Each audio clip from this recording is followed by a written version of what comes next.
शिवसेनेचे आमदार संजय गायकवाड आपल्यासोबत आहेत।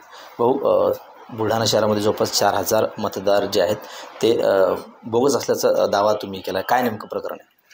काही नगरसेवकांनी निवडून येण्याकरता गेल्या 5-10 वर्षामध्ये अगदी संभाजीनगरपासून बाहेरच्या जिल्ह्यातून, या जिल्ह्यातून, खेड्यापाड्यातून 4-5 हजार नावं या बुलढाणा शहराच्या यादीमध्ये टाकली आणि त्याच्या वर्षावर ते वारंवार निवडून त्या ठिकाणी येतात। अगदी मागची नगराध्यक्षाची सीट जे 1000 आमची पडली त्याला कारणसुद्धा हे बोगस मतदान त्या ठिकाणचं आहे आणि त्याच्यामुळे हे लोक इकडेही मतदान करतात, महापालिका आली की महापालिकेला मतदान करतात, जिल्हा परिषदेला मतदान करतात।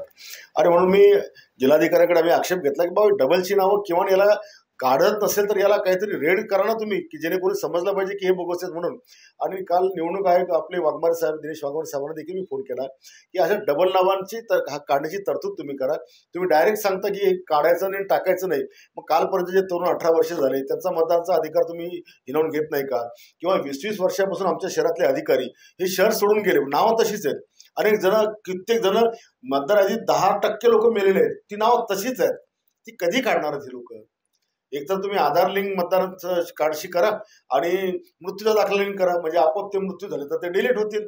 विनाकारणच्या याद्या फुटलेल्या दिसतात आणि काही फायदा होत नाही त्याचा, त्याच्या नावावर बोगस वोटिंग होते। नेमकं घोळ काय आहे, काय वाटतं? घोळ म्हणजे निवडणूक आयोगाचं धोरण चुकीचं आहे। केवळ मतदानाचा हक्क द्यायचा म्हणून मिळालेला हक्क द्यायचा, मिळालेलं नाव ठेवायचं, हे धोरण 100% चुकीचं आहे। आणि डबल नावं ग्रामीण भागात पण, महापालिकेत पण, शहरात पण हे धोरण निवडणूक आयोगाने बदललं पाहिजे। काय केलं पाहिजे नेमकं निवडणूक आयोगाने, काय वाटतं? निवडणूक आयोगाने आधार लिंक केलं पाहिजे। निवडणूक आयोगाने मृत्यूचा दाखला आधारशी जोडून तो मतदान कार्डशी कनेक्ट केला पाहिजे, तेव्हाच या सगळ्या बोगस गोष्टीवर आळा बसणार आहे। आपल्या बुलढाणा शहरात नाही तर जिल्ह्यामध्ये सुद्धा असे अनेक जे मतदार आहेत ते राज्यामध्ये सुद्धा। जी मी स्थिती शहराची सांगितली हे म्हणजे आमच्या जिल्ह्यात सगळीकडेच आहे। जवळपास लाखाच्या जवळपास अशी संख्या असेल, लाखाच्या जवळपास। राज्यामध्ये इतर ठिकाणी सुद्धा अनेक तक्रारी आहेत संदर्भात। आता ते राज्यात मी तिकडचं माहिती नाही, पण माझ्या जिल्ह्याचं मी सांगतो की जर जिल्ह्यात इथे अशी अवस्था असेल तर निश्चित महाराष्ट्रात हे असू शकते। नक्कीच। तर हे होते शिवसेनेचे आमदार संजय गायकवाड। कॅमेरामन निलेश देशमुखसह गणेश सोळंकी, TV9 मराठी, बुलढाणा।